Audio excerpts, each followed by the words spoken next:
The Republic of Estonia declared neutrality in the Second World War, but fell under the Soviet sphere of influence due to the Molotov-Ribbentrop Pact and was occupied by the Soviet Union in 1940. Mass political arrests, deportations and executions followed. The Soviet paramilitary destruction battalions carried out punitive operations, including looting and killing, based on the tactics of scorched earth proclaimed by Joseph Stalin. After Nazi Germany invaded the Soviet Union, Army Group North reached Estonia in July.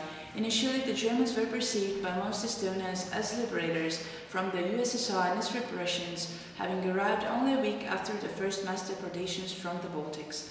Although hopes were raised for the restoration of the country's independence, it was soon realized that it was nothing but another occupying power. The Soviet forces reoccupied mainland Estonia in September 1944. After the war, Estonia remained incorporated into the Soviet Union as Estonian SSR until 1991, although the Atlantic Charter stated that no territorial arrangements shall be made. World War II losses in Estonia, estimated at around 25% of the population, were among the highest in Europe, war and occupation deaths listed in the current reports total at 81,000. These include deaths in Soviet repressions in 1941, which we are going to talk about more thoroughly. During the collectivization period in the Baltic republics in January 1949, the Council of Ministers of the USSR issued a top-secret decree which obligated the Ministry for State Security to exile the people's enemies, including peasants from Estonia.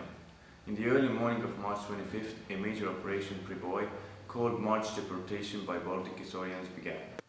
Tuldi kodust, tulivad tõssid kandlas ja tõlk ka ja siis õde elas oma mehega meil. Ja tema vanemad viidi juba sinna Lüganuse vallamaja oli küüditajate nimekirjas. Ja arst tuli töölt ja siis vaatab aknast õue, ütles, et joo kuradid tulevad, püssid käes ja kargas lakka. Ja need läksivad sinna lakka järele, saivad tema sealt kätte ja siis tuldi tuppa, öeldi mulle, et sa oled bandiidi varjaja ja viidigi minu. Over 8,000 people managed to escape, but almost 21,000 were sent to inhospitable areas of Siberia during the next 3 days. The deported included disabled people, pregnant women, newborns and children separated from their parents, as well as a lot of men of working age. Eelveli 9-kuune oli sülles ja Liia oli kõhud 4-kuune. Siis viidi Lüganuse rahvamaja, meie maja oli seal suurmaja koha peal üle jõe.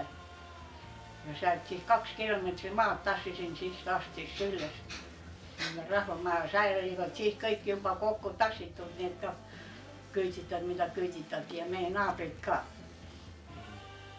Ja siis kuulati siis üle ja siis tuli hommiku kell 7, nad hakkasid kella 6 panivad juba naabrid peale. Aga minu viidi kella 7 ajal ja õhta kella 7, siis poole 7 ajal õhta tuli üks suur mees musta puhti ja pagunitega. 2 tärni oli peal. See siis ütles tõlgile, no aga mina nii palju ikka vene keelt siis sain aru, et anna lapsele süüa, mene kodu, mind 2 korda ei lase öelda. Ja siis võtsin lapse sülle ja tulin kodu. The youngest deportee was 1-day-old girl. The oldest was 95-year-old woman. 9 trains of people were directed to Novosibirsk Oblast, 6 to Krasnoyarsk Oblast, 2 to Omsk Oblast, 2 to Irkutsk Oblast. Ja siis kella 6-7 aeg pandi siis need inimesed peale ja viidi rahvamajast rongi peale. Rongiva loomavagunitega Siberi. Enne ei tehtud uksi lahti, enne kui peale Moskvat siis anti alles juua. Ja nii oligi see Siberi sõitsis. Ja siit pidi oma ilma rahvas ju Eestist ära 49. aastal. It was the second wave of the large-scale deportation, aimed to facilitate the forced collectivization of rural households, which was implemented with great difficulties in Baltic republics. As a result, the deportation fulfilled its purpose. By the end of April, half of the remaining individual farmers in Estonia had joined kolhoses. Ja 48. aasta suvel viidi just esimene portsjon ära, mis oli targad inimesed ja riigijuhid ja kaupmehed, kes olivad rikkamad inimesed. Ja siis muidu ei saanudki ju kolhoosi ajada, see Stalinil oli vaim kolhoosid teha kõik, nii kui Venemaalgi tehti ju kolhoosid ja siis siin tehti ka kolhoosid ja selle hirmuga siis viidigi siis inimesed, need targemad inimesed ja rikkamad minemad, siis need vaesemad siis suure hirmuga hakkasivad kolhoosi, siis tehtigi kolhoosid. Ja siis kolhoosid tehti ka nii, et kui sulle ei antud rohkem kui üks siga ja üks lammas ja üks lehm ja üks hobune, rohkem oli nii, et võeti ära ja pandi kolhoosi. Due to the high death rate of deportees during the first few years of their Siberian exile caused by the failure of Soviet authorities to prove suitable clothing or housing at the destination, some sources consider this deportation an act of genocide.